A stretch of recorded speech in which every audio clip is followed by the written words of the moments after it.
you want to be pedantic about it, but even if, I want even actual let's just evidence. say, Yeah, no, I'm let's pedantic like steelman, that. let's steelman your position, and let's assume that every single person that says that it was brought up to them, right, which is dozens of reports, right, we'll assume they're all lying, right, Sure. or I that will the so journalists are dozens of reports twisting, out of thousands of people right? who have undergone Corey it. Sure. Campbell, Corey Campbell. Let's assume all of them are lying, right?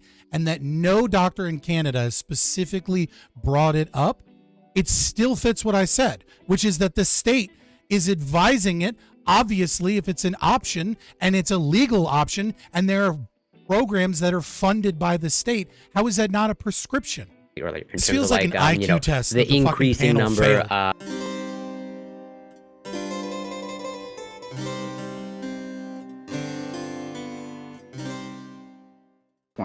A Canadian man is now on his deathbed. After a litany of medical issues, his time is near. He has refused palliative care and instead wants to stay home and die in peace. The Canadian government suggested the option of medically assisted suicide, which his caregiver was shocked to hear. Should governments ever actively suggest medically assisted suicide? Is even putting forth the option a coercive move? Or can governments actively advertise that this procedure is available without putting any undue pressure on patients? Yeah. So this we've talked about this a few times, but yeah, our friends up north have a medically assisted suicide available to them, and there's always this tension that pops up on whether it's being pushed on people. And there's various groups. This is not like a clean left and right divide on this particular topic, but there's various people that believe that that's what the government is doing for different reasons. And so they put forward this this option for this guy who apparently is just he's seconds left on his life, and it was refused. And some people feel like this was there's a level of weight that comes with this. So I want to hear what you all have to say. And shout out, well, maybe you can't hear me now. I'll say it later. Lactoid, opening statement. So I'm going to address the two, I guess, elements here, which is principle and pragmatics. So on principle, I believe that libertarianism is based on the concept of self-ownership. To dictate what I can or can't do with my own life is to say that I don't own myself, which I just fundamentally reject. So on the principle basis alone, people should be able to choose medically assisted suicide. On the pragmatics element, end-of-life care is extremely expensive, and we as a country are paying billions, sometimes in stolen funds, to keep people disabled and in pain for a few more years. It's a sad topic, but I'll try to make it not too sad, but I've personally seen how much of an emotional drain someone with an end-of-life illness can be on their family and everybody around them. I think euthanasia as an option for end-of-life care is good, and it makes sense. Thank you so much, Scott. Yeah. So personally, right, in my personal moral preference, I think that anything that is anti-life is something that's wrong. I don't believe in suicide. That being said, as a libertarian, obviously, I believe that I don't have a right to step in and stop you. The issue that I have here is that, yes, people have a right to suicide. The problem here is that Canada is offering it. They're not just offering it, they're prescribing it nearly, right? We've seen multiple stories where veterans have called in depressed with PTSD, and then they say, hey, did you know it's an option that you can just kill yourself? Hey, are you sad? Start a shotgun, you little fucker. It'll be fun, right? Except the government will do it for you. The real problem here is that it's not able to operate in an open market. If you had a capitalist free market, then businesses that were very lax and very kind of disgusting in the way that they handled this would go out of business because it would piss off a lot of people. People wouldn't choose to work with them, and they might even potentially be liable for some of the things that they do. Whereas businesses that are very calm and compassionate about this, that really only offer this service to people that desperately need it, at least is how they feel, right, would be successful. Furthermore, Canada stole that right away from people. Recognize that. This is not Canada giving you a right back. This is Canada stealing your right to medical assistance in death and then saying we will become the monopolistic primary owner of this product. And simultaneously, we will be the primary owner of your health care.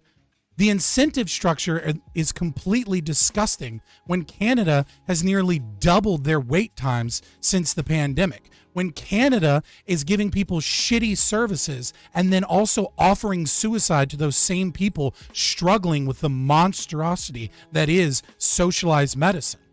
It is an act of aggression to steal that right from the people as well as the healthcare right. And so Canada has no fucking right offering this. However, a free market should be able to do that. And while that occurs, like many other things, I will be speaking out against it because I personally find it against my moral preference because it is anti-life. Okay, thanks so much. We go to Corey, a real life Canadian. Don't speak too In the loudly; flesh. they're easily spooked. So Corey, please. Well, so there's definitely a lot there that I'd want to unpack with what Scott just said, but I'll just address a little bit of it. But my main opening statement is that, like, yes, overall I support basically MAID in Canada, or medical assistance in dying, but there are genuine concerns with how MAID is administered in Canada that we are, let's say, trying to figure out. And there's definitely some flaws in the system. And room for improvement for sure. This is like, it's only been legal for the past, I think, 6 years or so. But let's say to address the I would say the lie that Scott just said, they are not prescribing MAID in Canada. It is never prescribed. That is definitely not the right word to use at all. The average age at the time of MAID was provided in 2021 is over 75 years of age. But again, there are genuine concerns, but I support it, and I'll leave it there for now. Thank you. Tuna. I think it's pretty cut and dry to me.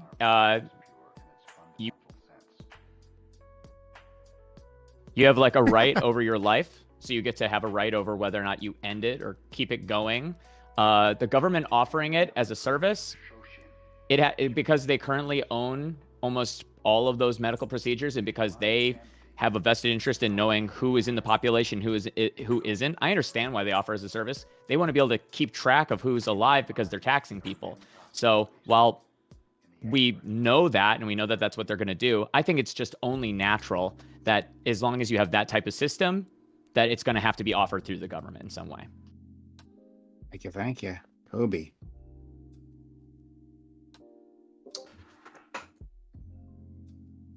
I'm not very convinced. I don't think most people are very convinced by this sort of like hyper libertarian perspective that says that you own yourself and so therefore you can do anything that you want with yourself.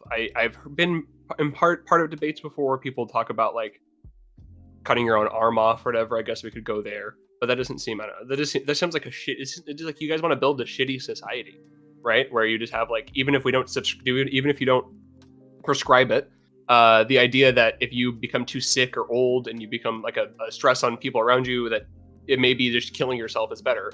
That's just I don't know. That's just, I mean, like maybe I'm making an emotional argument. Perhaps I'll be able to formulate a more coherent one as I discuss and I hear people's perspectives on this. But seems I mean, all the dangers seem pretty obvious. Seems like there's a lot of perverse incentives for all kinds of marginalized and vulnerable populations. Seems like even if it's not overtly prescribed, I wrote it down. Kind of like, you know, the doctor leaves the room and it falls out of their back pocket kind of thing. Like it's always going to be there. It doesn't need to be prescribed for that pressure to exist. And on top of that, we already dealing with a very high level of suicide before, even in America, where this is not common. And I know, I'm assuming in Canada that's the case. From what I understand, the suicide rates are high across the Western world. This is the last thing I'll say is I don't know if right now continual normalization of suicide and making it easier is where we need to be going. Maybe we actually need to be going in the other direction and giving people focusing on resources to make it so that people do not kill themselves, not making it easier. I'd also like to just very, very last thing is Canada trying to push it so that like people that are, it's not only are you not terminal, it's that you're not terminal and you can be, it's just mental illness. We're getting to some really dangerous territory here, right? They're going to have 19-year-olds that say they want to kill themselves. And at the end of the day, like through a certain ethic, you know, what's the problem with a 13? What's the problem with a 5-year-old? What's the problem with any age? Do we randomly say, oh, they have they can you know, they have a certain level of like mental fortitude that we can understand at a certain level? I've been talking a long time. I'm sorry. No, you're fine. I mean, Scott is here. Let's be honest. All right, you're good. Let's go to our friend Aiko, who was the one who came up with this topic in the first place. So I want to make sure we give him credit. And yeah, please go ahead. Yeah, thanks. Well, I look at this through several lenses, and I'll admit that like those lenses sort of contradict. Fabian, I think, suggested that he was in a similar boat when it comes to that.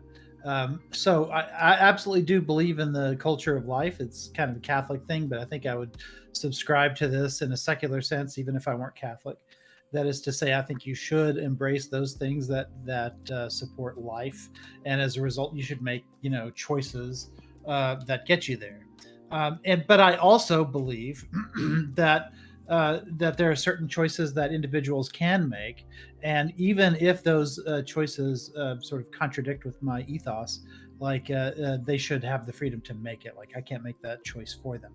That being said, the state is in one of these unusual circumstances where there is a perverse incentive. That is to say, they have every reason to want to cut their costs if they're going to be the ones footing the costs for continued care.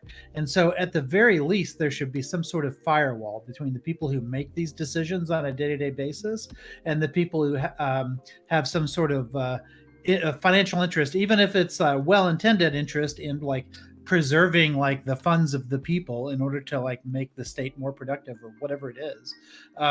They obviously, we can't let individual decisions of life and death be determined by that. And so that's why the idea of I know Corey said this isn't something that gets prescribed, but the very idea that caregivers or the state or any other body associated with the state can promote this as an option, or even like try to raise awareness of it as an option, sort of makes no sense to me. The most legitimate use of assisted suicide to me is when a patient insists on it, gets a certain amount of pushback, and then pushes through that pushback and insists. And then at that point, it could make more sense to me.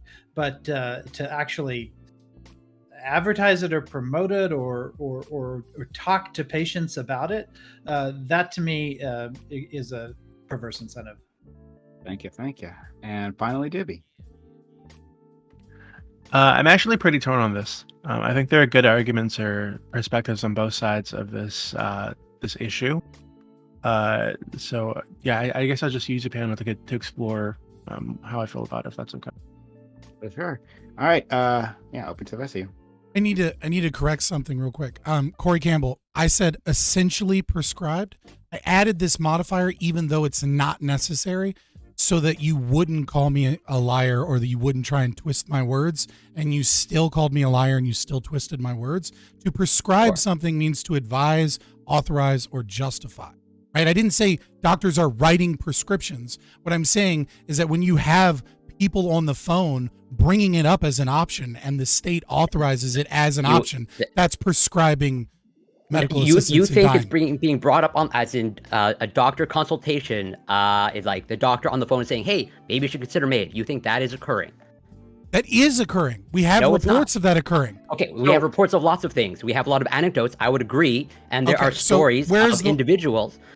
Even in this story that Prime just provided, there's that. Well, they don't actually have anything in terms of like actual quotes of what was said. Just like the person who's taking care of this person said that the caregiver said this.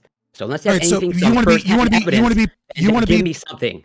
You want to be pedantic about it, but even if let's just say, let's steel man your position, and let's assume that every single person that says that it was brought up to them, right, which is dozens of reports, right?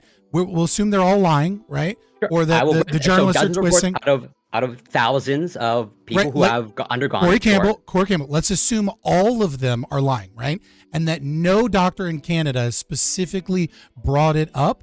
It still fits what I said, which is that the state is advising it. Obviously, if it's an option and it's a legal option and there are programs that are funded by the state, how is that not a prescription?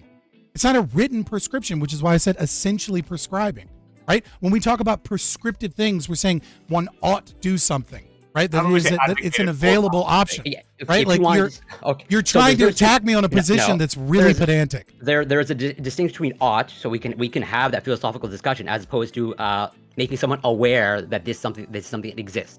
I think there's a leap there in terms of ought. So if you want to break that down and really deconstruct prescriptive and what essentially prescriptive means, that's fine. So if I bring up an option to a suicidal person that, hey, we can legally suicide, you're like, well, it's not really prescribing. They're just letting them be aware of their choices within the system, and like there's nothing wrong with that. That's all part of, as far as I know, that's all part of informed consent in terms of like options are laid before you, and then there's a leap in terms of prescriptions. Okay, but I never said anybody's writing on a fucking prescription notepad. I know, Take two bullets. So we can change the word prescriptive to ought, as in that there's a different, at least in my mind, and again, we can have that discussion in terms of like laying down Ought options. is a stronger claim than prescribe. Prescribe just means advise and authorize. Like ought means that you're making a moral claim that one should. But letting them know something. that this option is available, right? Is like, I don't understand And how you can say this is prescribing anything. Yeah, okay, it's an option that's available and funded, but making them aware that it exists, it doesn't mean that they're like prescribing or suggesting that they do this thing. It's just, hey, here's one of the options that are available to you. Okay, you guys don't like the word prescribe, even though I'm right. So I will move off from the word prescribe, because you don't fucking like it and you can't understand English, I guess. Obi. I'd like to, I think maybe I can move this all forward here, right? So, in my opinion, I think that when a doctor, like when something as extreme as like ending your life is, even if it is not overtly written down, or there's not a moment where somebody says, I was watching a video today where a veteran was alleging that somebody from the Canadian government basically said that it was an easier, cleaner method of killing themselves than doing so through like the traditional gun method. That, in my opinion, just that kind of thing. He also let me purportedly extolled the virtues of somebody else doing this that he helped. Thank you. Let me finish my thing here. In my opinion, I think that we are, like I was already saying, we already have a crisis of suicide within veterans. We already have a crisis of suicide and suicidal ideation amongst young people, amongst all kinds of groups. Making it easier, and on top of that, the Canadian government increasingly making it so you don't have to be terminal. It can be mental illness. This is something that I think is it's a difficult topic because the person is dead. They can't regret it. And on top of that, let me finish my idea, and then I'll respond to you. On top of that, I'm assuming these caregivers are already conscious of the fact that they're going to be very heavily scrutinized. They're probably going to go about talking about this with the patient if they feel like it is something they want to advocate to the patient. They're going to go about talking about it in such a way that's going to be difficult to, for lack of a better term, difficult to record. I don't know. I feel like that's how all bureaucratic systems work. But maybe I'm being, I don't know. Doobie, go ahead. Yeah. So Kobe, like I totally understand the idea that like moving it away from like terminally ill people, right, to just mentally ill people or struggling people, in general. I know that that's like a very problematic like leap, right? But what if it were just terminally ill people that had access to this? If it's like just terminally would you have less problems with that? So here's my actual position, to be clear. I think that the individual, I don't think they can really consent. I think if you're a person that's like in tons of pain and you're terminally ill, I think that your ability to actually give your consent is really heavily compromised. In the same way that a person who's in an incredible psychosis that's trying to reach for a cop's gun, I don't think we should allow them to kill themselves. But I do believe that if there is a panel, whether a panel individual, there's the doctor is working with the family, is working with the caregiver, et cetera, is working with the guardian or whatever. I think that for end of life and for people that are terminally ill, there's nothing we can do about them. I do think there's a place, but I think that it's true. It's a slippery slope. We're already seeing it. Canada is starting next year to do this. That's already going to happen. What's already number 6? There's an example. There's an example that I remember. I think we even debated on Prime's panel. This is from many years ago, from I believe Sweden, where a girl went around to different countries in the European Union until she found a person that would give her suicide. She was 19 years old. We're hitting. I mean, even if you're going with the really hardcore stuff, that's ethically that's Kobe. wrong. Kobe, there's already a ton of organizations suggesting opening it up to minors. Let Doobie finish his point. Back to what is next. I want to make sure he gets in there. Yeah, so Kobe, I remember that story too, right? From the last time we spoke about the issue. So earlier when I was like doing research, quote unquote, for the panel, I looked it up just so I could be sure like what the fuck happened there. And actually, I found out that the story was misreported.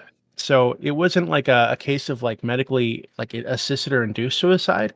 It was like non-intervention. So because she couldn't find anybody that would help her with the suicide. Just stopped eating, stopped drinking, and she was in so much suffering, but she just refused to do either. So rather than intervene and force her to eat, force fluids and food into her, they decided to just let her die basically. So she went through a much harder route than medically assisted suicide. But for people like that, right? So people like this girl who was like, I think she was like raped repeatedly as a child, and she had like a ton of issues moving on from this. And she'd gone through therapy and all this stuff, and for whatever reason, she just couldn't cope with it, right? If you have somebody who's at that level of like emotional, mental pain, like I feel like it might be more cruel to say, hey, you just have to live with this. I don't agree. You just need to go. I don't agree. I think that we fetishize in the West this individual liberty, individual autonomy, to the point that we view the idea of taking away her autonomy and forcing her onto medication, forcing her force-fed, forcing her more so like doing the kind of more institutionalization that we used to do. I view that in that case, not for everybody, in that case, that would be significantly less immoral than for society to allow a 19-year-old to kill themselves. I think that the fact that she was pushed, nobody, or I was saying people were intervening, but the fact that nobody was able to do something until the fact that she was starving herself. And then on top of that, to agree, that's a very not a good, again, I have a question to you, Doobie, then. Well, I don't want to be too deaf. I don't want it. That was a bad question I was thinking. Okay. Well, okay. So, all right, finish your point, and then I'll go to Lactoid and Tuna. Yeah. So, I guess I just want to be clear. So you're saying that if the alternative there was to like strap her to a hospital bed so she doesn't like cut herself or something, and then force like fluid and food into her through like tubes to keep her alive. If that was the alternative, basically imprisoning her in her own like brain, that would be preferable to you than to like letting her off herself. I in my opinion, I think that like obviously you're presenting a pretty hyperbolic scenario, but like the idea of like an institutionalization where you're putting her in a position where she cannot kill herself, you're doing things that she is going to be forcibly given forced nutrition and stuff. In my opinion, that not only is that in my just personal perspective, that's less unethical than helping them kill themselves and allowing a mentally ill person to kill themselves. And on top of that, it also, I think that there at least is, even if it's a 1% chance, there's a possibility that things are going to improve. Even if it's just the improvement that they don't have to strap her down anymore and she starts eating. And that's where, like, in my opinion, that is better than just killing themselves and all of us just wiping our hands of the issue. That in itself, I think it has a very deep moral wound. Let's go to Lactoid and then Tuna and Aiko. This is actually where I somewhat think that the sanctity of life principle is a little bit pernicious, because it's sort of asserting that life is just this kind of like this giant gleaming statue for which all other values are inferior. But this is applied inconsistently. Specifically, Doobie, when you were describing the case, it made me think, right? So she was so intent on this. So she's an adult, and she's so intent on this that she's starving herself. And so hunger is a state in which, perhaps some people want to forcibly treat by, pumping her stomach full of food. But I wonder, if she had been diagnosed with cancer, would you be okay with forcibly treating her, with forcibly giving her chemo? And when she's like, no, I don't want to go through this. It's painful. Please, like, don't do this. No, sorry, we're going to strap you down and we're going to pump you full of chemo, even though you don't want it, because you got to stay alive. It's critical to us that you stay alive. I don't know. I think like that whole principle is, I am like an individual rights fetishist, I guess. But like, I think the idea of doing that is like beyond fucked. And so if this woman like really did not want to be on this world anymore, and like, if she was of, I guess some people say, well, you can't be of sound mind and want to die. I think this is kind of like a no true Scotsman fallacy.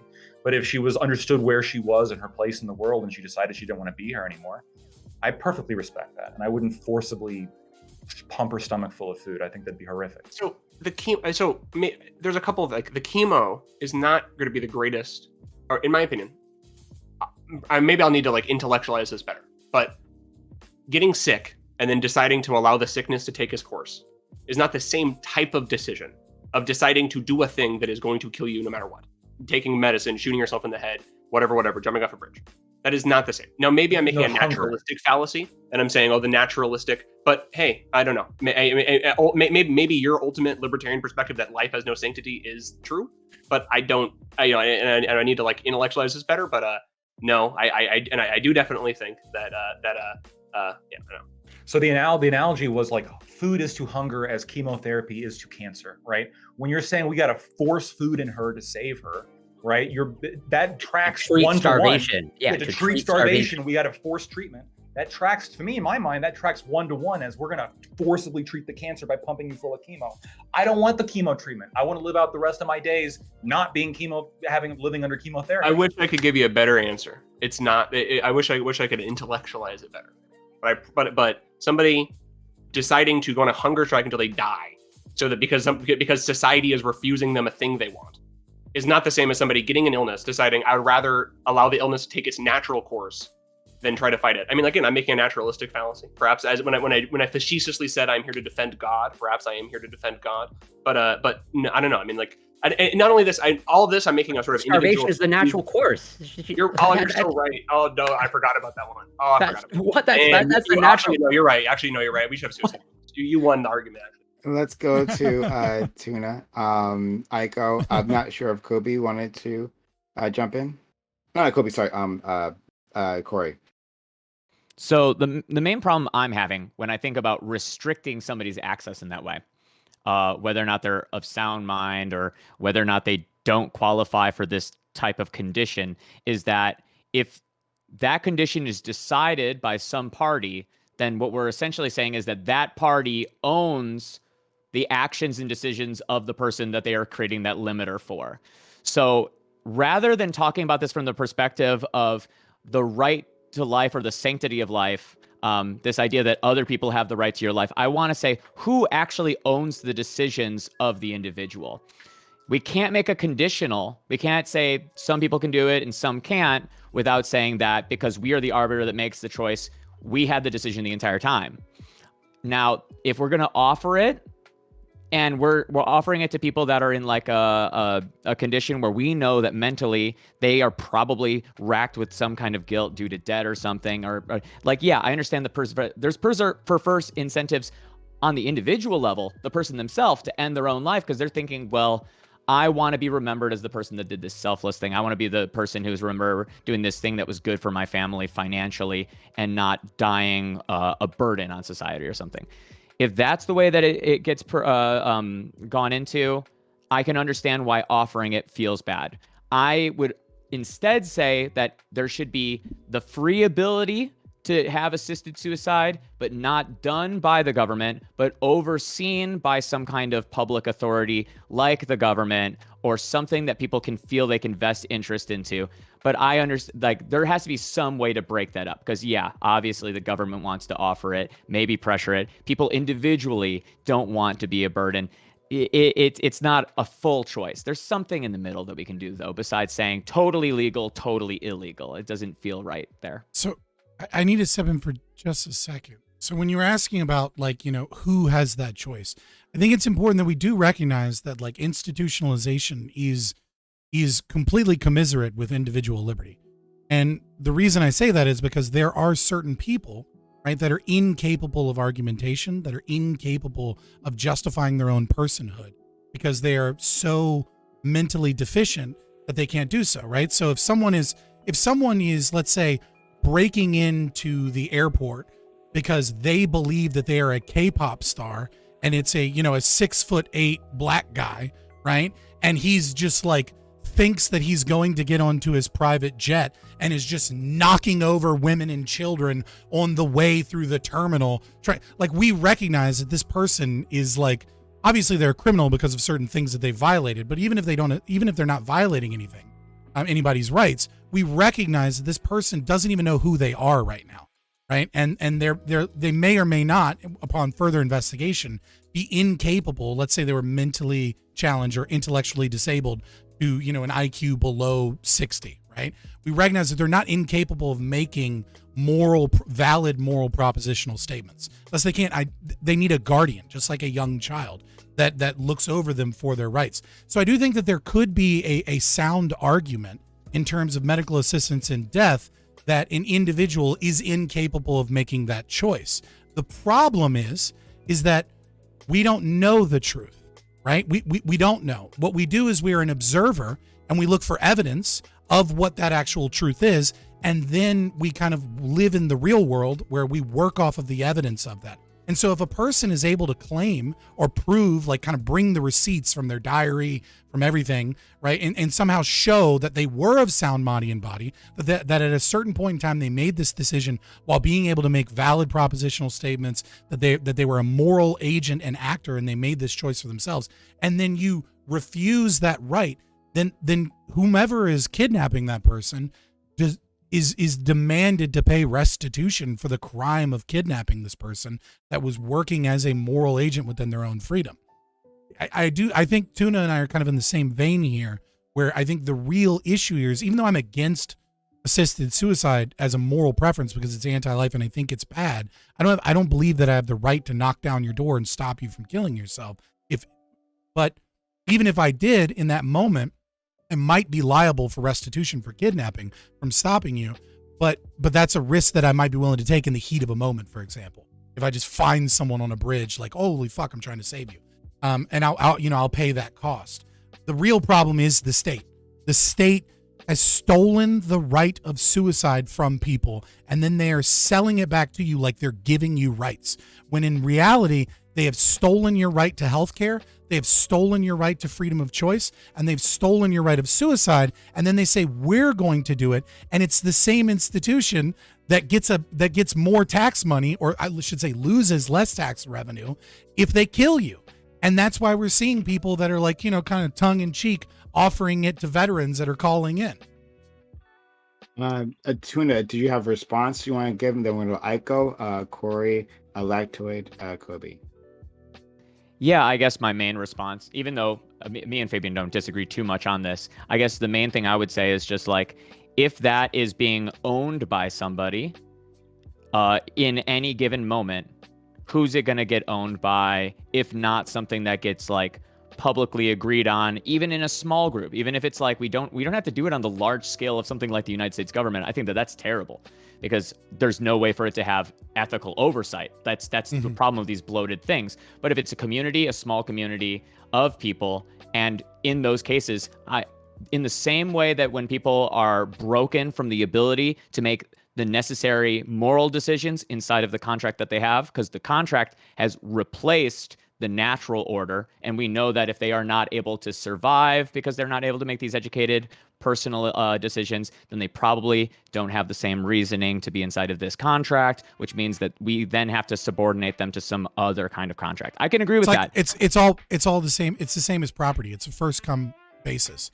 Parents could voluntarily set up things for their children, but the first person that says that they're willing to take over guardianship of somebody and is capable of doing it's a first come first served basis, because you're not taking that person's rights. What you're doing is you're appointing yourself kind of like a right to their will, if you will. That is like an emergent property, right? So it's a first come first served basis. I could even compare it, I think, to the way that domesticated animals are at this point, where we know that domesticated animals, a lot of them, especially the ones that we have that we use for food right now, we just release them into the wild, they would die. They have been like mutilated through evolution. My cat would be fucked. Your cat would be completely fucked. Unfortunately, the natural order of those things would have been fine, and that's when they did have those kind of like body rights, that ability to manifest their own agency. But when somebody's outside of that condition, I just don't think that suicidality is actually one of those ones that you can just say for a fact, this person is out of their mind. Agree. I think, Agree. yeah, they're wanting to end your life because it's either your life is going to be taken to you by or you can take it into your own hands. At certain points in the stage of your life is actually the most sane decision and the most sane conversation you should be having with yourself. The question is, who are the people that know whether or not that conversation is being had sane or not? I think those are the people that we put the oversight into the hands of, whether or not that's the people in their family, something. Thank you so much. Let's go to Aiko, Corey, Lactoid, Kobe. Okay, there are two questions really that we keep ping-ponging back and forth here. One seems to be about the who decides question, which happens in cases where someone's not of sound mind and somebody needs to like make the decision in their place, and that's where a lot of people are sort of disagreeing on maybe the legitimacy of government in a case like that. But to me, the more interesting question is the question of a conflict of interest, this idea that the very same state that like wants to manage resources effectively is also having a hand in deciding, like at least informing people of what their options are. And so I kind of wanted to go to Corey on this because Corey was having a back and forth about whether that's actually happening in Canada. And my question is this, like, I get that, like, yeah, there's not literally prescriptions coming from doctors on this. And a lot of the stories that we have about these things happening aren't necessarily confirmed. But are there penalties? Are there safeguards in place that say, if a doctor is caught, like, telling a patient that this is an option, or if the government like is proactively trying to tell people about these sorts of programs, is there anything to stop them from doing that? Is there any penalty for that? Is there any consequence at all? Those are all really great questions, and there's a lot to unpack there. As far as I know, let's just say there's no penalty if under the context that you described, where a doctor like actually recommend or makes a patient aware that this is an option. As far as I know, and what I was going to do is read some of the criminal code, because like there are safeguards, but I agree with you that might be a safeguard to look into. So yeah, the reason I asked is because if you don't have those particular safeguards in place, then it's kind of irrelevant whether or not these things are verified, because it's at least de facto permissible under the law, even if. Well, I was going to say, because like so I would agree with you if you stop there in terms of like so there's no safeguards in terms of penalties, but I would say there's still safeguards. Like it's actually like in the criminal code, like revised safeguards in terms of like to get there's a process, and part of the, like the first step of the process in the context of where like a natural death is reasonably foreseeable. Like an individual must make a written request that is witnessed and signed by one independent witness. So even if like a doctor makes someone aware or going to the extreme of recommends it, the patient is beholden to take active steps to start the process. I posted an article in Discord. If you've been prompted by somebody in authority already. Yeah, but then also as part of the safeguards, 2 independent practitioners must confirm all eligibility criteria are met. And then there's like a waiting period. And then there's a whole process of like, well, do you choose whether the doctor administers it or if it's self-administered? So it's not like the way it's framed and whether it's intentional or not. It's like some people are framing it as like, well, the patient goes in, if the doctor's recommended it, the doctor gets a thumbs up and they just get injected. It doesn't work like that. No, nobody is making that claim. But there is an article in the Discord that I posted, right? So the person in question, the first veteran story that broke, right? They wouldn't say whether or not the person was fired or whether or not they were still working there. And then eventually they investigated and found that it was 3 other people that they had specifically proactively brought it up to. Like, hey, I've coached other people on how to kill themselves and go through the process.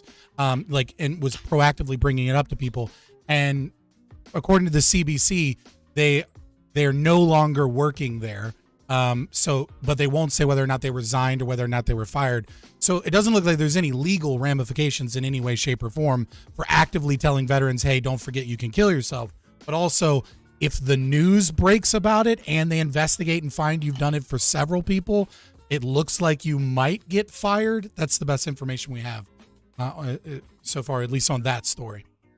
But you might get fired if you do it to a bunch of people. That's the punishment. Iko, do you have anything else to add? Then we'll go to Corey, Lactoid, and Kobe. Only that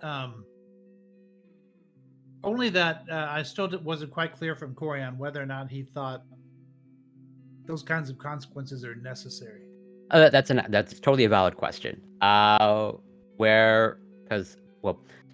here's where I guess I'm currently drawing my lines of like I'm okay with making a patient aware of what their options are. Am I for like some sort of advertising campaign on the government? No, as in I'm against all pharmaceutical or treatment advertising, full stop. And so that's pretty much as far as I would go. I would probably never make it where the doctor goes through, says like you ought to do this, but I don't see any problem in the context of a doctor-patient relationship in terms of like assuming a doctor can assess the situation, making a patient aware of the treatment options, and that might be one of them. That's pretty much. And so to answer, I guess, your question best as I can, if a doctor is actually doing something where they're, to use Scott's words, I guess, essentially prescribing it and doing that ought behavior, then I can see safeguards or penalties if they are engaging in that inappropriately. Okay, so let's go to Corey, you can keep going. Well, actually, thankful to Aiko that he pretty much allowed me to get what I want to say in terms of like just to make people be aware that there's a process. Like you have to make a written request, and like there's a whole screening process. And like I said, there's criteria for whether, in the context of whether natural death is reasonable foreseeable, and then there's whole more stringent criteria where natural death is not reasonably foreseeable. And so I just want people to be aware that there's a process. That's not like and there's like a waiting period, grace period typically, and a whole bunch of other experts are typically involved. Now we can ask the question of whether all of the things that they're supposed to take place actually take place. That's a different question, but on paper, there are safeguards. Lactoid. It's a question for you, Scott. If, and this is going to be a question like, so I was thinking about it earlier. I understand that Canada is in the context of like a universal healthcare system and it's all stolen money, right? But given that it's all stolen money, I think it's like an important part here, because looking at the article that you linked with the 4 people that were offered the option of suicide, in a situation in which this would lower overall, I guess, theft, overall coercion, and the people themselves are of sound mind, assuming, let's say Corey's, what he was describing is like the limiting factors that are actually in place, and somebody of sound mind agrees to what essentially is stop absorbing stolen money, why is that wrong from like a libertarian point of view? Because you're kind of like you're engaged in like a consequential analysis of like what is or isn't, like what's more evil, right? And the problem is that libertarianism as a philosophy, right, is saying that this stolen property, this taxation, right, is ethically unjustifiable. It's not in the domain of things that can be evaluated for morality, because it's like a meta evil. It's justifying all evil. It's justifying all wrongs. It is no more evil to steal $1 million than to steal $1. They're both theft. They're both wrong. They cannot be evaluated for morality. So when you're talking about the state taking it upon themselves to offer anti-life positions and suicidality and stealing people's rights to suicide, that is wrong, because they're stealing that choice that they have to be able to do that in the market and freely. And you're talking about theft, that is taxation, that is also wrong, right? Okay, I think a major issue with something that was just said about it's equally wrong to steal $1 as opposed to $1 million. Yes. This to me would seem to be like, you can't argue for any decrease in taxation, or you can't argue against any increase in taxation as long as you support any taxation. No, all taxation is evil. Right. So you want as little of that evil as possible, right? So you can talk about that as a tactic towards your goals, and your goal is the elimination of taxation. But you cannot say that it has become less evil by having less taxes. The taxes in and of itself are ethically unjustifiable. We can reduce the taxes as a means of a tactic and hopefully trying to reduce the size and scope of the state, reduce their power in some way. And that's right. And we can, but again, you're engaged in already assuming that this is something that can be looked at for morality. It cannot. It is ethically unjustifiable. More or less evil to something that is ethically unjustifiable within the libertarian framework is gobbledygook. You're just saying nonsense words. It's illogical. Let me try and build a bridge for you, Lactoid, because I think that this will be easier if you break it from this way. Morality, in the sense that Scott is talking about, is not about harm. He's not coming from this idea of reducing or increasing harm, because the idea is that all harm stems from a betrayal of a moral principle. So if the principle has been broken, somewhere along the line, harm will be found. And it doesn't seem like it's actually a stable decision to try and reduce harm if you're not getting rid of the fundamental moral break, which is this act of domination, this act of like total sublimation of life into the state.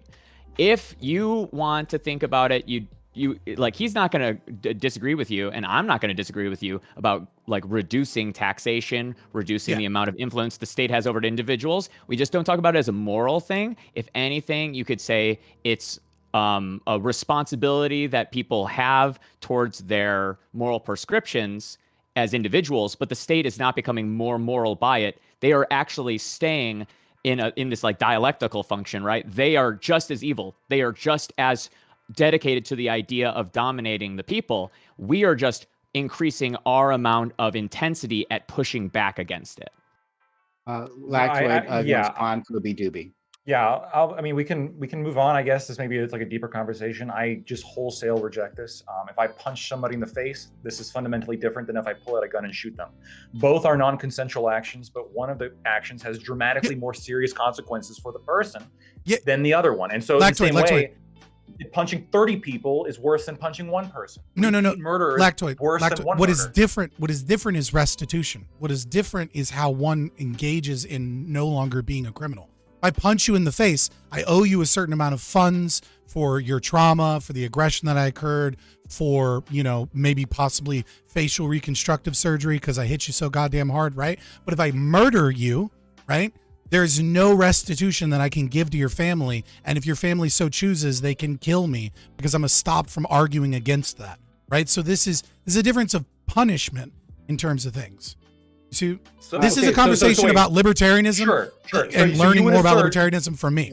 Yeah. You would assert that like there's no like difference, like moral difference here. Me shooting one person is just as wrong as me shooting 50 people. I would assert that murder is evil and you are a criminal for the act of murder, and it is not more evil to commit more murders. Yeah. So you're saying Hitler is just as bad as your average? I know. Like... I know where this I'm not. goes. And it's I tried to say like, look, let's have a conversation about libertarian philosophy on my channel. Kobe and Tuna Chip, I'd love to have you too. Like, we'll do it some other time. I love libertarians. Every time I talk to libertarians, I learn a lot. I feel as if libertarian social theory and economic theory, I feel like I gain a lot from it. Every time they speak, I feel like I'm absorbing a different perspective, and I think to myself, I'm going to think about this in the future. Let's go on to some other things, though. I want to thank Doobie. I think Doobie has presented probably the best response so far, best case scenario for the whole end of life thing. I was pretty hardcore against it, and I think you gave me one that kind of threw a monkey wrench into my gears. So I'm going to start with my personal morality, for as much as that matters, as much as the morality of Kobe matters, and then I'm going to go with my prescriptive policy. I think that matters a little bit more.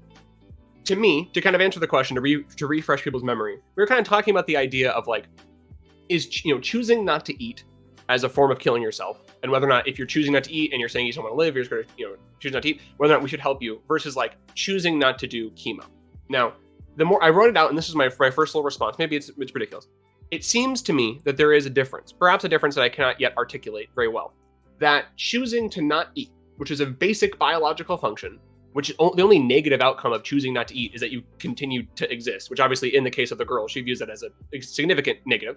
But outside of that, there's no, I would say, quote unquote, like more biological negatives, I guess you could say. While foregoing a deeply expensive, let's say hypothetically, this is in a world where universal healthcare, so we don't have to worry about that, but a deeply physically taxing medical procedure, which can give you side effects that themselves can kill you and themselves can deeply reduce your quality of life. I feel like there's a difference between these two. Choosing to not go through the treatment that comes with all this baggage and all this negatives versus choosing to choosing to not eat, which only results in ending your life. To me, there's a difference there. But that's just my personal. This is my personal that doesn't really matter too much. Going on to the policy more, I do think that cases like that perhaps present the times in which I would have some kind of shakiness to my belief. However, I can think of some examples in which children that parents decide to bring to term that have lots of disabilities. I can think of examples of kids that it's probably some level of unethical to even have them be born, that we know they're going to have all kinds of problems. The parents are completely forewarned. They do that because of like religious zealotry. I don't think that those examples mean that give credence to arguments that we should encourage people to abort babies that have deformities, because I think that the negative of that is so extreme. And I would apply that to this scenario too. Even if I can find examples of individuals that their suffering is so immense, that they're 19-year-old girls that it's either they're going to kill themselves through whatever means necessary, or we help them. I think that the larger negative social ramifications, as we're talking about here with veterans, we're talking about with other kind of marginalized groups, of especially for mental health. Opening this up for mental health is something I'm not willing to. I'm very unsafe with. That's basically the last thing I want to say. I just want to make sure I had a couple other notes here. I want to address something. I want to agree. Just wanting to end your life does not, in and of itself, mean that you're so delusional that you are unwilling to consent. If you're about to be nuked or something, I know. I do think though, and I think he would probably agree. Even if you don't agree, there's more credence to this argument. Being in such emotional distress that every moment is a waking nightmare is definitely impacting your ability to make decisions. And even if you still think that the autonomy rests within the person, that's different. And I think there's a much better argument to say that deep, unabiding, unending mental distress affects your ability to make judgments and make decisions and ability to consent in a different way than just wanting to declare yourself. The evidence of wanting to declare yourself, all kinds of people want to do it for very reasonable reasons. So that's all I want to say. I'd be very curious to hear what Doobie says. And Core, I saw your hand up here. So we'll go to Doobie, Corey, Aiko. Yeah. Okay. So Kobe, did you have anything? Sorry, we'll go to Doobie, but did you have your hand up previously? I didn't think you did. Tuna, did you have your hand up previously? I was asking. You said. All right, you can toss me at the end. Put me at the end. Yeah. Okay. All right, Doobie. Yeah, so Kobe, I'm wondering, because I think everything you said makes sense when it comes to cancer and chemo and whatnot, right? But I wonder how you'd feel if we were to swap that out with somebody who just has type 1 diabetes. So they require daily medication. The medication does not have significant side effects. It's not going to cause them a lot of pain to take. But this person just refuses to take the medication, and as a result, they're at risk of dying every day. Is this the kind of person that we should for lack of better, should we strap them down and force the medication into them if they refuse to take it because they're in some way choosing death over their medication? I'm going to give you a very boring answer, and I hate to do this to you. There's going to be an arbitrary line I'm going to draw at certain illnesses that are going to seem to be they draw the line. Diabetes, right. I know there are people that can live without diabetes. It sucks. It does suck. It fucks up your life, but you can do, or live without the insulin or whatever. That is just my personal take. Okay, I think you should. Technically, smoking is actually. Ever heard the saying that every time you smoke, you get closer to God? That's why I smoke because it takes me closer to death, or whatever. At the end of the day, I think there's it's going to be an arbitrary line. I'm not lying. I'm going to be honest here. So I don't have a good answer for you there. But yeah, there's certain illnesses. And to be super fair to you, I don't have a good line here either, right? So and that's why I said at the start that I don't really have a strong position. I'm just trying to I have a question for you before Corey goes. What do you think about my argument about the larger social ramifications of telling a society that's already extraordinarily depressed and anxious and prone to suicide, giving them tons of options, telling them it's actually really ethical, that they're et cetera, et cetera? What's your thought? Yeah, I think it's a strong argument. So I don't think it's a simple answer either way, right? But so I guess what I'm trying to do, or have been trying to do, just in my brain, is think of edge cases where I'd be okay with it, right? And if I can find an edge case where I'd be okay with it, okay, where's the edge stop, right? So the terminally ill thing I think makes sense. But what about someone who is who committed a terrible crime, is in prison for life, no chance of getting out? Why shouldn't they have the option of assisted suicide, right? Why shouldn't they be able to say, hey, yeah, I'm never getting out of here. They don't have rights. This sucks. So, yeah, but why shouldn't that be provided to them as an option? Well, they don't have rights. I think that's a good example. The life prisoner people, or whatever. To me, my big worry here. Oh, well, really quickly, because there's a guy, and I remember this when I was looking this up earlier. A guy in Belgium, right, who's a serial rapist, who's in prison, is never getting out of prison, and he's gone through mental health professionals, and they all agree, yeah, if we let him out, he's a danger, et cetera, et cetera. So he's been trying to let he's in Belgium. He's been trying to let the government give him assisted suicide for a decade or some shit, and they've refused to do it. And he really wants to kill himself, right? Because he is worried that if he does get out, he's going to hurt somebody. He's afraid of hurting other prisoners. He hates living in his own brain. So like this, like at some point you're just torturing these people. I think there has to be some line at which we say, hey, yes, it's your circumstances are terrible, and it might be killing yourself might be the best option for you, right? Which sounds terrible, but like I think there is a line somewhere, and I think that serial rapist who's going to be in prison forever, worried about what he's going to do to everybody around him, I think that guy might be at that line. I wanted to do one more thing before Corey says. For every one of these edge cases we can find, whether it's serial rapists or girls that have been so abused they have to kill themselves, there are 10 million, I'm joking, there are 10 bajillion people that have what's called passive suicidality. Passive suicidal thoughts, wishes of wanting to end their lives if a truck came in front of me. Do we not recognize that by literally making a truck come in front of me button on the tax form? Hey, yeah, I want a truck to come run me over next Thursday.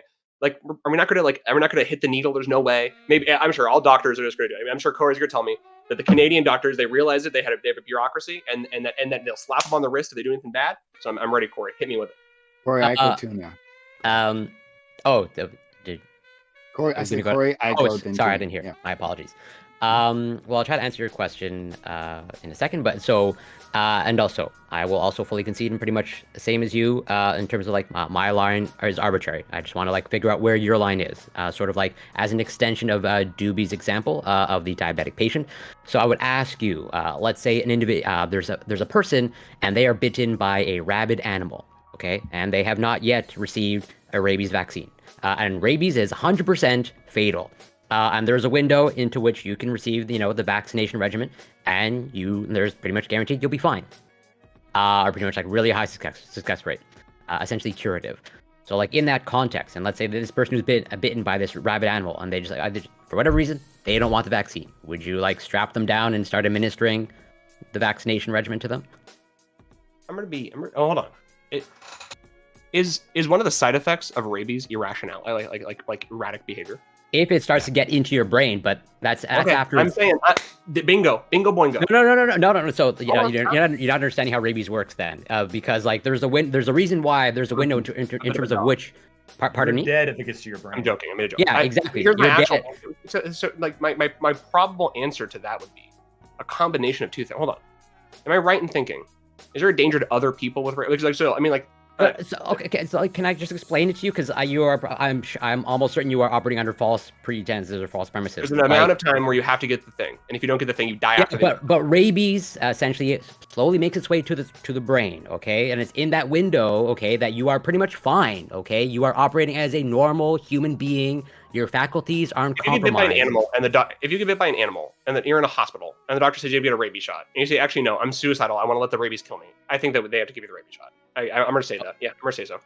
Okay, fair enough. Like, what a psychotic society you want to live in, where they like shut the door and it's like 28 days later, his like bloody hand comes up on the thing, and they're like, Billy wanted to die of rabies, so we let him die of rabies. I don't know. I mean, I'd much rather like override his autonomy for the one action of giving Billy a rabies shot than allowing Billy to die of like his brain rotting from rabies. Yeah, I'll take that. I'll take that pill. I'll take the pill. Okay, yeah, sure. Like, fair. I genuinely just wanted to find out like where your line is. Like, yeah, I would not like my line does not include that. As in, like, yeah, if someone wants to refuse the vaccination regimen for rabies, after they've been bitten by a rabid animal, then like, yeah, I would respect that. But yeah, so to also address the questions you posed to me, or like the idea that you posed to me of like, so again, I think the way you're framing it of like, pressing a button and then the truck runs over you a week later, that's not, at least on paper, that's not how it's supposed to work. We can talk about whether it actually how it works practicality. But again, like, yeah, it's just there's a process, and I would encourage everyone, like it's on the Government of Canada's website. There's like an actual eligibility criteria, and it's not like as you frame it of like push a button and then the truck comes slamming into you. Okay, but Corey, yeah, go for it. Go Doobie. Well, so even if there were requirements to like see professionals and go through therapists or psychologists, whatever, to make sure that you understand what you're doing, that you're making this decision of like a sound mind or whatever. Like you could run into situations where, like someone, let's say a family member dies, or their girlfriend breaks up with them, or someone cheats on them, or whatever, right? Which can drive people into like a long-term depression, right? That could get through multiple visits with psychiatrists or therapists, or whatever, right? So you end up like having somebody in the midst of like a life-changing crisis who really just needs time to like heal and get through the crisis, who would otherwise who now has the option to like go through a few appointments, talk to a few professionals, while in the midst of this crisis, and say, hey, yeah, I don't think I'm ever getting out of this dark place, so I'm just gonna kill myself, right? Like you end up like making this temporary thing a permanent thing. So, but on the other side of that, I do, like I said earlier, I think at some point like mercy killing is a thing, right? Like we recognize that sometimes, hey, animals are suffering so much, it makes more sense to put them down to let them suffer. I think you could like apply the same kind of thinking to some human being, which sounds terrible. I just think that's like, I think we can, if we were to like brainstorm, we could come up with plenty of examples, and I think we have earlier where that just makes sense, right? Some people are suffering so much, it's actually more cruel to force them to live. Yeah, and I share your exact same concerns in terms of like, I have less issue when it's like under the context of, as Canada describes it, or in the criminal code, like when natural death is reasonably foreseeable, like I don't have a lot of qualms with that. But when it's like, yeah, when natural death is not reasonably foreseeable, and like we're entertaining the question of like, okay, well, mental health issues can be a sole criteria. Like I will perfectly concede, I don't know how to grapple with that, because I recognize that the situation that you describe, Doobie, like, yeah, I don't know how to handle that, but also at the same time, I don't want to leave out patients who, let's say, have, presumably chronically incurable, almost lifelong, mental health issues that are severely debilitating. And let's just say, Canada, we're grappling with it, and the mental health being a sole eligibility criteria for MAID is being delayed once again. It was supposed to be in the criminal code, or the criminal code was supposed to be amended, March of this year. They are waiting again till next year to again reassess that. Because, like, yeah, it's a difficult question. I didn't... Sure. Yeah. Say your thing quickly. That I got to Aiko, Tuna, and Scott. Do you not fear, Corey, that there could be a certain series of unreversible damage done? Where for even if it's just for 3 years, an overly permissive MAID system is run, there are significant portions of suicidal people. I was listening to one of the debates, and they said that in provinces in Canada in which MAID is available, suicide went up. My question would be, maybe you agree, maybe you're right, that you have the perfect moral system, you've drawn the line at the right illnesses. But what happens when the actual fucking government that exists, not the government that exists in your brain, operates? We already have a series of people that are complaining. A lot of the people can't complain because they're fucking dead. Like, a lot of the issue that I want to raise, I don't want to try to make this comparison, because I'm not trying to compare you to fucking a eugenicist, but a lot of the comparisons of people that wanted to imply, to say, okay, if you're going to have a baby that's going to be disabled, we should abort it. They're making the same argument. Of course, we shouldn't do it too far. Of course, you shouldn't hit this and that marginalized group. We shouldn't be, making poor mothers want to do it more. But the fact of the matter is, we live in a society. We live in history. There's a historical context, and the context is poor people, disabled people. I'm sure you'd agree more. You're probably further to left than me on a lot of these issues. That is the society this system is going to be implied in, and I cannot imagine it is working 1/10 of as good as you're saying it's going to be. Okay. Yeah, I'll let you move on. Go, sorry. Sure. Aiko, Tuna, and Scott. Yeah. So, not only have suicidality gone up, like it's gone up to the point where now I think more people are dying from assisted suicide than from diabetes in Canada. So it's number 6. It's going up, yeah, and I've even heard reports that it's as high as number 4 now. So it's gone up by a lot. But I'm hearing, especially when I hear Kobe talk, I'm hearing a lot of things that I hear a lot inside of like Catholic moral teaching and the way that it approaches these things. For instance, but also there are 2 things to keep in mind with regards to this. One is talking about the difference between what is moral and what is allowable, because those are 2 different conversations. And I think that when I hear Kobe talk, I hear really more in terms of, it sounds to me like he's talking about what is moral and not always in terms of what is allowed. It sounds like he might allow more than he would consider to be sure of. But also there's this distinction between like active participation in somebody's death and passive. And within the church, we talk a lot about a prudential judgment versus moral judgment. That is to say, there are circumstances in which the church says, it is immoral to kill yourself. But if you are in one of these situations where you're dying, or the natural course of things would lead to your death, and it's only through intervention that you would not die. Those are called extraordinary measures. One could debate exactly what qualifies as extraordinary, but if it requires extraordinary measures, then this is no longer a moral judgment in the eyes of the church. It's a prudential one. That is to say, you can choose in either direction and be okay as far as the church is concerned. But again, those are moral questions and not questions of what is legally permissible. Just because I consider something to be immoral doesn't necessarily mean that I want the state to like enforce my morality. So those are like, I think, three different sets of distinctions that have to get made if you're going to be like walking into these waters. And I'm just not sure, like, especially in terms of what is moral versus what ought to be permissible by law. Like, where do you think there's oxygen between those two positions, Kobe? I think it's a fantastic question. I need a second to think about it, to be honest. Okay, sure. Let's go to Tuna, and then Scott. Cool. So I actually wanted to approach you, Kobe, on what I think is like the more like philosophical level that you brought up earlier, because I feel like we've been talking a lot about the practical, but the thing that I know is that we're kind of talking about suicide as a choice. This like choice value, you said the proselytization of individual culture versus life as having sort of an innate value that we're no longer valuing. We kind of are saying that doesn't nearly innate value of life doesn't matter as much. Am I right that that's sort of your thought there? Is that there's innate value to life? Before I go on, my criticism is lays more so with the heavy emphasis on the individual consent, individual liberty, these kind of things. Just because we can get someone to say they want to kill themselves, to me, is not enough reason to allow them to kill themselves. I suppose that probably does lie in some sort of higher value in putting on life. I would view it more so, I view it as a temporal thing. I kind of view suicide is a permanent problem to many times non-permanent problem. It's a permanent solution to non-permanent problems. In some instances, it is going to be a permanent solution to permanent problems. But in a lot of the circumstances we're talking about, they're not. That's where I'm worried about. Sure. Okay. I don't know whether or not this will ring super true to you, but I do know that this is one of the stronger arguments that I'm aware of. So I'll at least make it, because I can't tell whether or not that is like sort of your root counter principle. But I still think it's worth bringing up.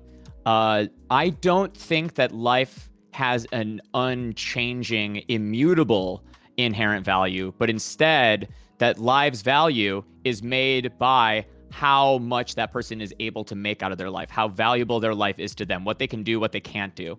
So on one end, I can see you saying, yeah, somebody who is undergoing like an extreme disability towards their life, they are terminally ill, or they have something that is making it so that they can't really fend for themselves, letting them have that right. My thought here is that you're giving the opportunity of choice to people who have less valuable lives, and less valuable lives are made by the fact that they have less agency. But there are people with full agency, these people that can consent to the highest degree, these people that have both the most valuable lives and the most valuable decisions. And you're saying that if a person has that body agency, that we can take it away. And then when you look at the suicidal young girl, someone who doesn't have a terminal, but instead has a mental illness, you're then kind of flipping the ideological script there and saying this person has an innate value that they don't have access to, but we're hoping that eventually that mental illness will become temporally gone. And then once it is, we'll then give them that right back. My thought is, if a person in their ability to choose decides that a life is no longer worth living, the more agency, the more in their right mind they are, the more that they get that decision. So it's actually the healthier somebody is, the more they deserve that right, as opposed to the less mentally or less physically healthy. Do you get what I mean? Rephrase just that last bit for me. Why do you think, just rephrase it, why do you think somebody who has more ability should be given more right to kill themselves versus somebody who has less ability? Just rephrase that. Because they have more authority over their body, they have more ability to do the thing. So the problem here that I see is that we talk a lot about the government assisting suicide for people who just couldn't end their own life, which means that the government is doing something for this person that they can't do. I guess they could theoretically just rot in their bed, but we're talking about giving them a chemical. Anybody can end their own life if they have an able body and the decision to do so. To me, the main reason we need to be able to give them these alternatives is the fact that people that are in a healthy position can do much more harm with their suicides, both mentally to the people that are in their lives, but more importantly to people in the public that are going to be caught in the stray, whether or not you're jumping off a bridge, you're shooting yourself in the face and then creating this giant mess and potential traumatic issue. I think we're not supposed to be thinking about this for the people who are dying themselves, but for the ability for that person to have a dignified and moral way out of life if they so choose. Talk about that really quick. Train conductors. I know a couple train conductors. One of them's a close friend of mine, and almost, I mean, I'm not going to say universally, but PTSD is pretty high in that population because people jump in front of trains, right? And so when you're the conductor and you're on that train, you're seeing that, and you're seeing the kind of the grotesque reality of it. So, I mean, if they had the option to not do that, there's a lot less PTSD, at least among that demographic. Can I just rephrase it, just to make sure I'm understanding you? Because so many people want to kill themselves, we need to give people clean methods to do so? Yeah, because suicide is itself a public health risk for the Sure. non-suicidal. Yeah, Sure. that's one main I reason. understand that, in a way. I get it. And I think that that's similar. I think in a similar way, I think that's a reason why a lot of people support it for people that are just terminally ill. The idea of a terminally ill person having to shoot themselves is, I think, we can all agree, and in and of itself, a pretty morally abhorrent thing. I think, again, making a, I think that the knock-on effects of agreeing that so many people want to kill themselves, that train conductors are getting PTSD left and right, and we're scraping off people off the sidewalks. Opening up an ability to make it easier for those people to do it, I think is going to increase the rate in people that are doing it. And I think that is worse than these kind of knock-on effects. We can do other things to address these knock-on effects of people wanting to kill themselves. That would be my position. That the negatives that we're bringing into society by making it easier for all these people to kill themselves and all the extra people that are going to be killing themselves is not worth getting rid of the cleaning, scraping people off the sidewalks or whatever. No, then Scott.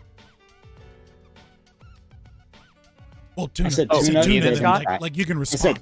I said Tuna, you go. Yeah, no, then Scott after. Yeah. Cool. Yeah.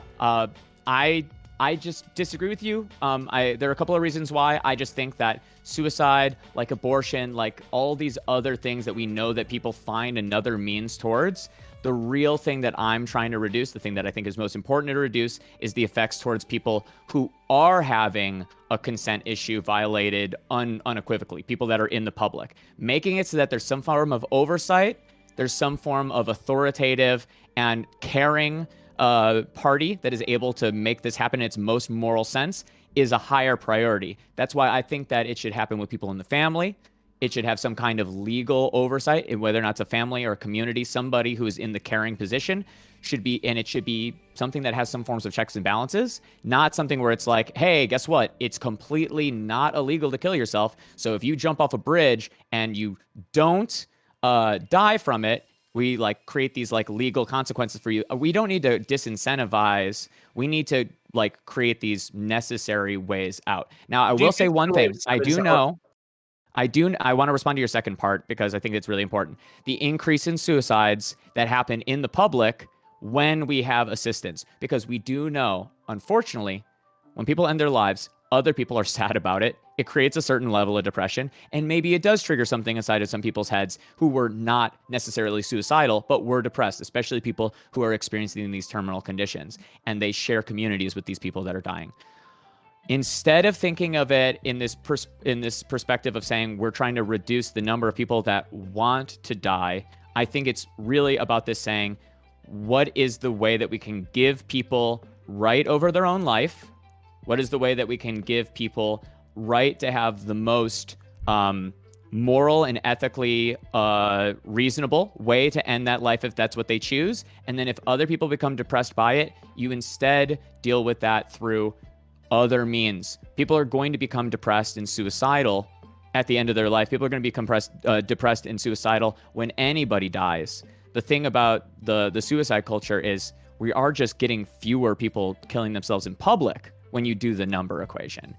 Sure, more people are dying, but fewer people are becoming these public displays. Fewer people are having casualties, unforeseen casualty. I have a question. Do you think, maybe this is a weird kind of question, but and I don't really know. Like, there's not like a great answer. Do you kind of view like tons of people wanting to kill themselves, like more people wanting to kill themselves that have ever wanted to kill themselves since in any recorded history anywhere on Earth? Do you think that's just like part and parcel living in a modern society? Yeah, I definitely think that it's the alienation of the current technological production model, the extractive culture, the way that all of our governments work together, and the incentives are going. I think that we are just unable to get out of that problem. So without scaling back. I get you. I would say that it makes way more sense for us to address the reasons why people want to kill themselves and not bureaucratize and quote unquote clean up that system. Well, we know here why they want to kill themselves, because they're in tremendous pain or on death, like hold on. At the very beginning of this, I conceded, and I think we can all concede here. Okay, all right. I'm much more sympathetic to people that are completely terminally ill. We're not just talking about them. We're talking about, we're not just talking about the 19-year-old Swedish girl. We're talking about the guy who turns 19, that's had suicidal ideation since he's 16, turns 19 and kills himself. When we're talking about the 25-year-old person who gets rabies and decides they want to let the rabies rot their brain. But we're talking about these. I'm talking about those people. I'm not talking about. We're talking about or the person in the. Those people are hypothetical currently. I hope you recognize that. Hold on, stop. There's an article that got posted in the Vici chat of a guy who does not want to do MAID and is feels as if he's being pushed towards it. And I think that they're 19. What's that? Sorry? They're 19. They just turned. Well, no. I think the person's an older person, but still. I mean, so that's what I'm saying. Hypothetically, the teenager that you described. Hold on, stop. The teenager that you described is not happening. Do you not see the danger that if we can agree that already, once as we have it restricted to categories of people that are going to be more likely to actually need the MAID, that even in that group we are having these issues. And to quote you earlier, Ico Rules brought up a pretty good example of safeguard, and your response was that might be a safeguard to look into. We should be testing the safeguards before we're applying a medically assisted suicide system to the population. And on top of that, I'm going to just finish the point. If we can already agree that the group that it's cordoned off to now, we already have suspicious and incredibly ethically dubious examples, and people already raising the alarm flags. I hate to be Condoleezza Rice. I don't want the smoking gun to be a mushroom cloud. I don't want us to sit here and have to think about the 19-year-old that got to kill himself and the family that's grieving. I don't want to do that. I think we should probably stop it before we get there. So I'm on the same page as you, as in I generally don't want teenagers killing themselves either. And I'm all for it, So the question I would ask is, how would you test out a safeguard? Maybe I'm just lack creativity, but how would you test out?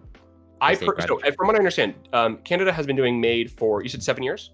Approximately, I think from either 2015, 2016. Sure. And from what I understand, in the I was watching some of the debates. I'm not very influential or knowledgeable about Canadian politics, but it seems like they were talking about like sort of 2020 and post 2020. There were some new guidelines, some opening up, and then the one I was watching was 2 months old.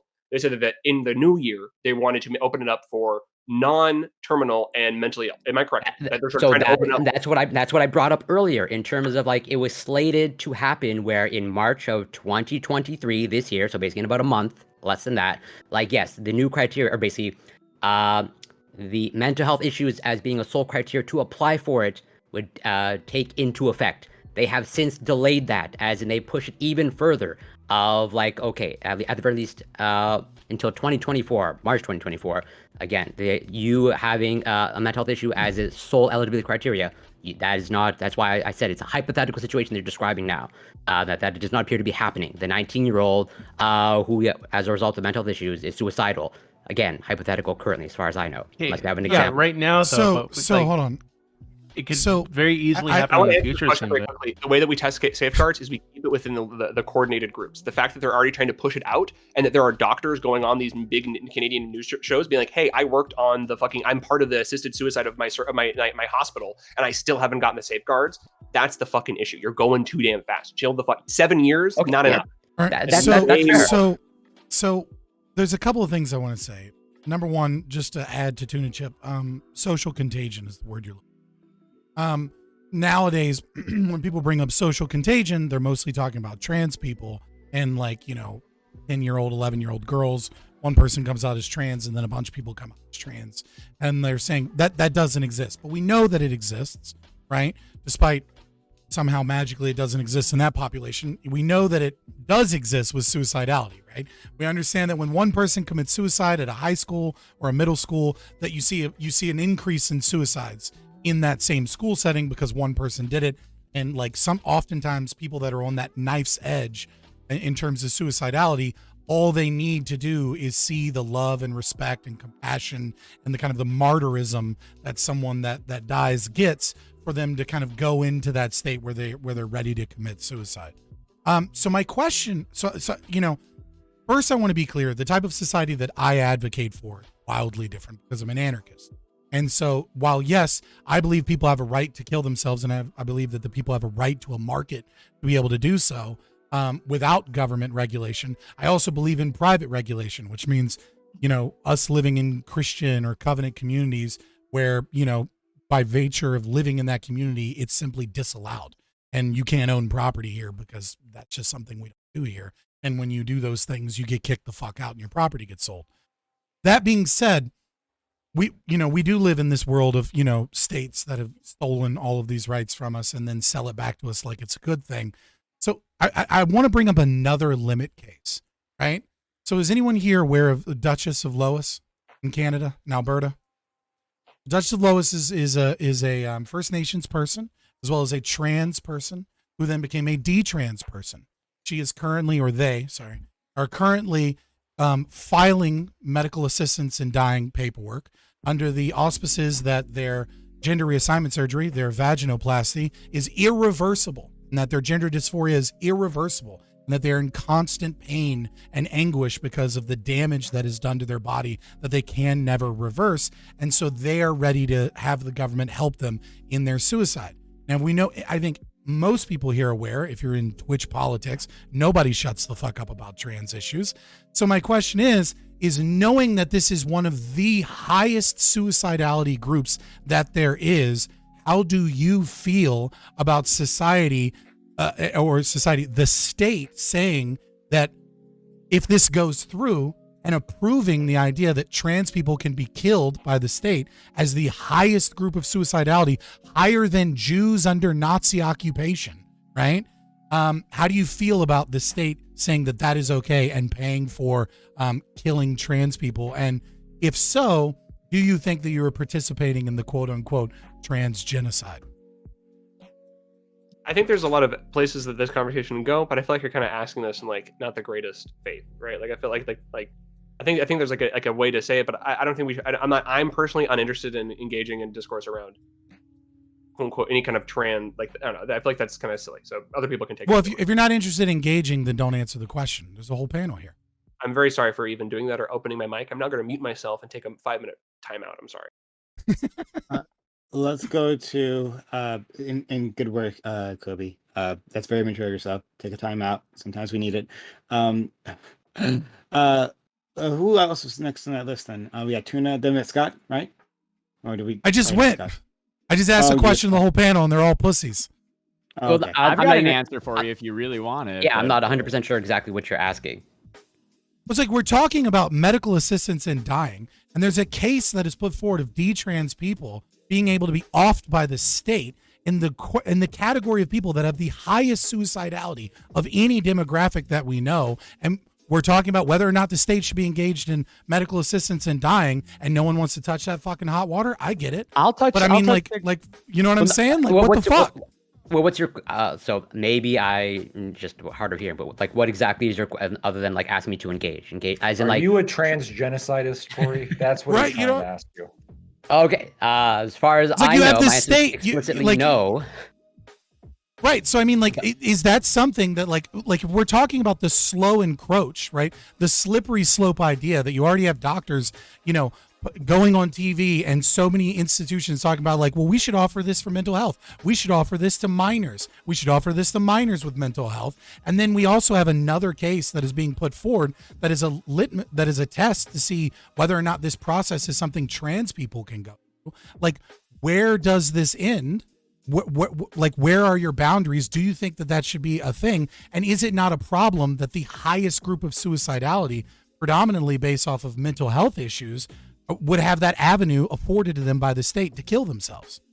Okay, Scott, there's a You want to go lot. first, Corey? I got yeah, that there as well. there's a lot to unpack there.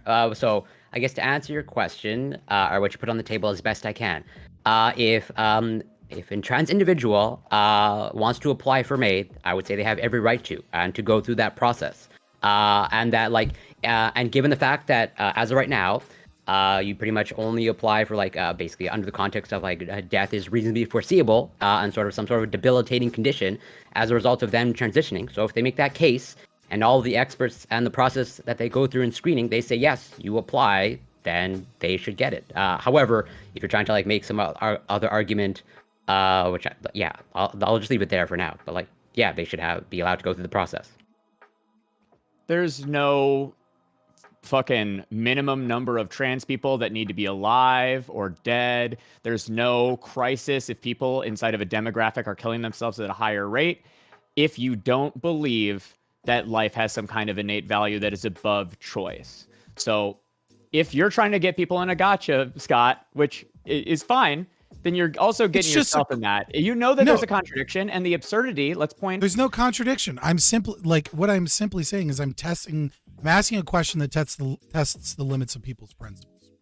Because obviously, if this becomes a thing where trans people are killing themselves regularly through MAID, you are going to see fucking Antifa and Black Bloc and fucking every leftist agitator losing their fucking shit saying that the Canadian government is engaged in trans genocide.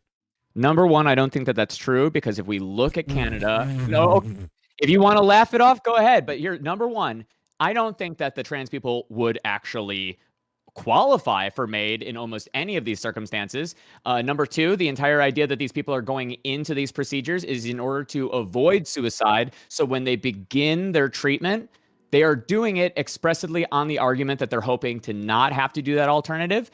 If they do that and then they say, wait a second, that didn't do anything for me, I do think that you could make a very valid argument as their practitioner saying, well, then it seems like you have a mental issue. Instead of letting you off yourself, go through the mental first, see if that is able to be dealt with on a mental basis.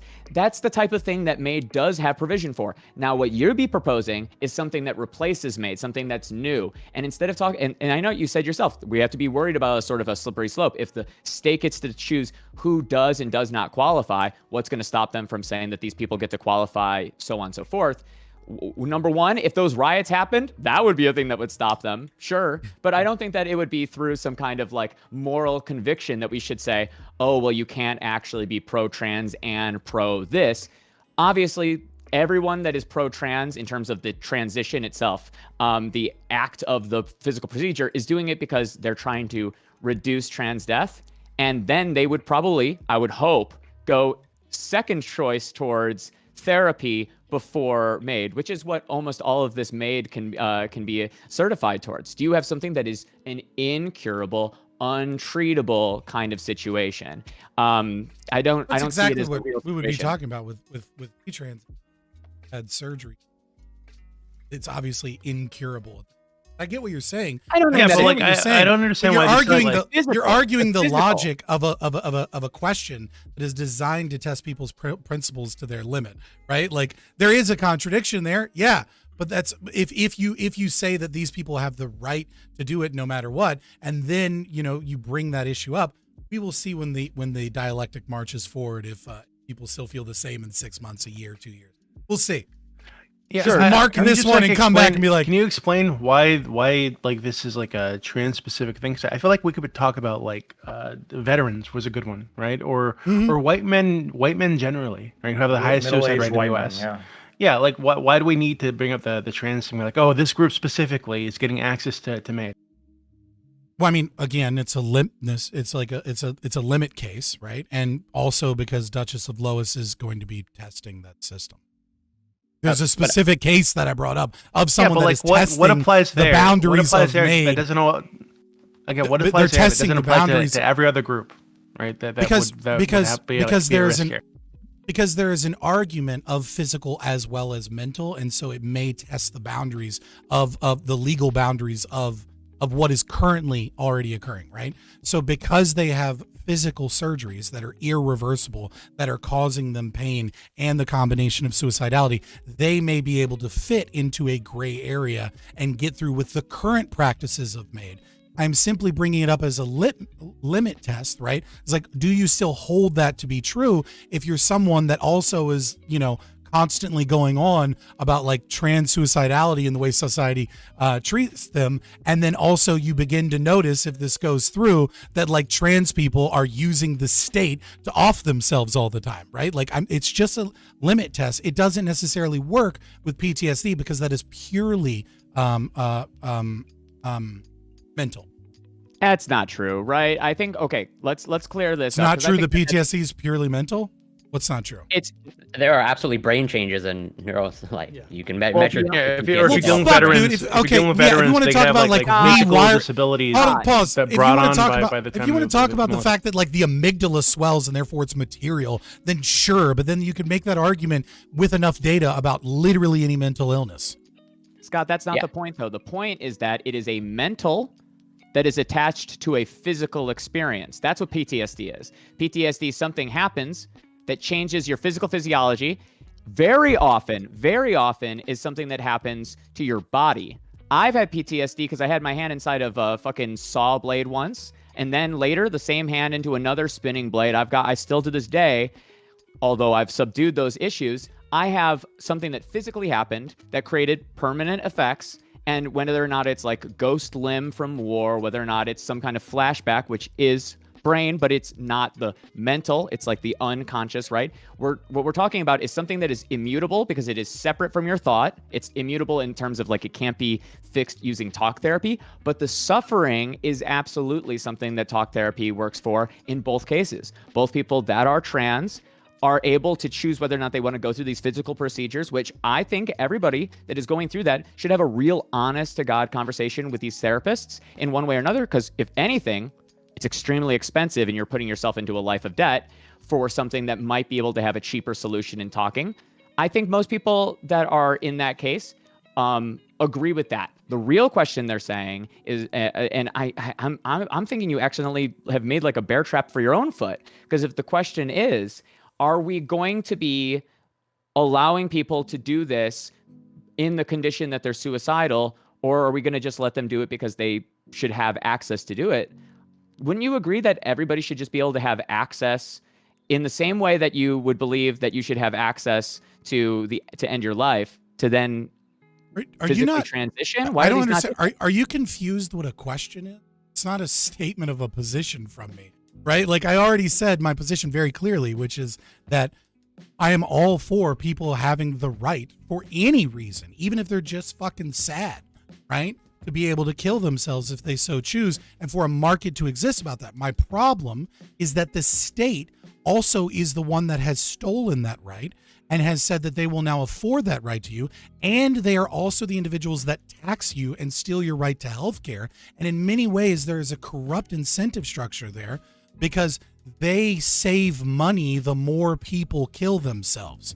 And that is a serious fucking problem if their financial incentive from the theft that they have from individuals and the fact that they also could be directly causing the very thing that is wanting and driving them towards suicidality, because as weight lines get worse, as care doesn't get to be as good, as the quality of palliative care goes down, they're the ones offering that. And so now they can even have an incentive structure where they can reduce costs to palliative care to make it seem even worse and less enjoyable, just to incentivize people towards MAID.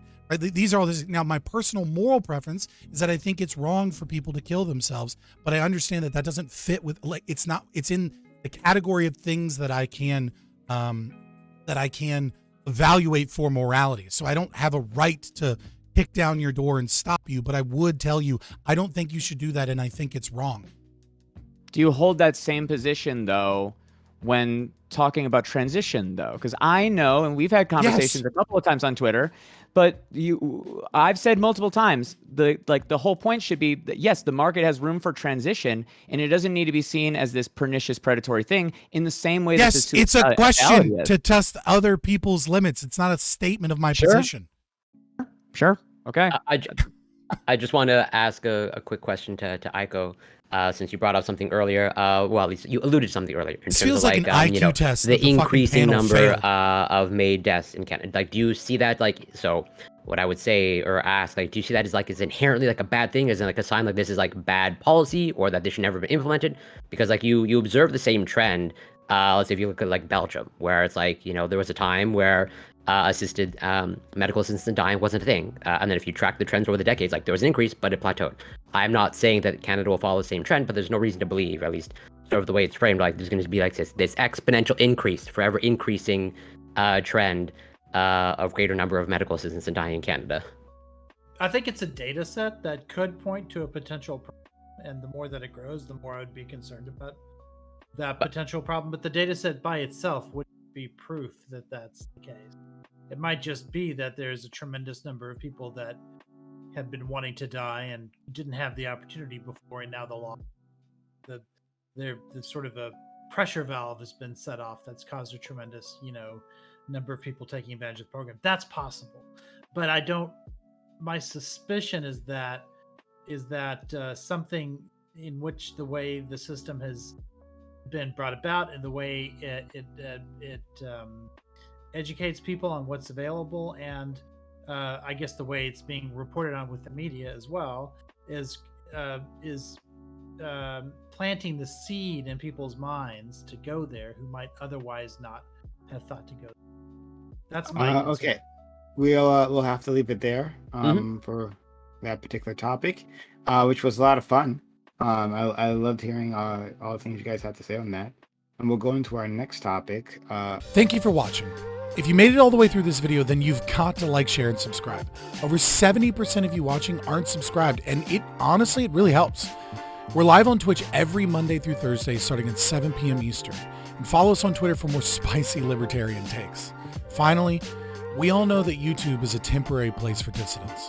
One day we'll upset the wrong journalists and be gone. Poof. But it doesn't have to be that way if you make sure to follow us on Rumble. Every video on YouTube is also posted to Rumble, and sometimes we exclusively stream there. Thank you for your time. All links are in the description below.